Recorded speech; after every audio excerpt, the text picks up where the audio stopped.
মা এখন থেকে পিঠে শুরু? আজকে থেকেই তো পিঠে খাওয়া শুরু। আর আজকে তৈরি করবে, কাল খাবে, আজ খাবে, আজকে কালকে পরশুও খাবে। আর আজকে তো বাউনি বাঁধা হয় আমার আমার বাবার বাড়িতে, মানে আমাদের বাড়িতে আজকে বাউনি বাঁধে। এখন আর কেউ বাঁধে না, কেউ নেই। আর কে করবে? মায়ের এত রাত্রির বেলা কি করে? এখনই সবাই করছে। তোমার চোখে দেখো, তোমার চোখটাকে দেখেই বোঝা যাচ্ছে তুমি টায়ার্ড রয়েছো। সে তো সকাল থেকে তুমি সেই কখন উঠেছো ভগবান জানে। ভগবান জানেন। এখন থেকে তুমি কাজ করে যাচ্ছ। মা একটু ঘুমাতে তো হবে না? ঘুমাবো। পিঠে বলে দাও কালকে করো। না না, কালকে তো খেতে হবে।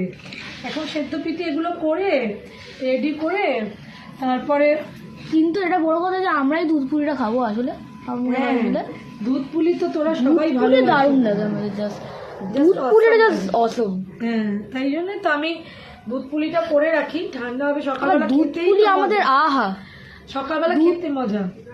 দুধ পুলি আর পিঠে আহা আহা। তাহলে এই আহাটা কে করবে? তা খেতে গেলে খাটতে হবে না? আরে খেতে গেলে খাটা তো কালকে খেটো না, কালকে তখন খাটবো। কাল তো আরো কাজ আছে, কাল সংক্রান্তি পুজো আছে, অনেক কাজ আছে বাবা কালকে। এখন রাত্রিবেলা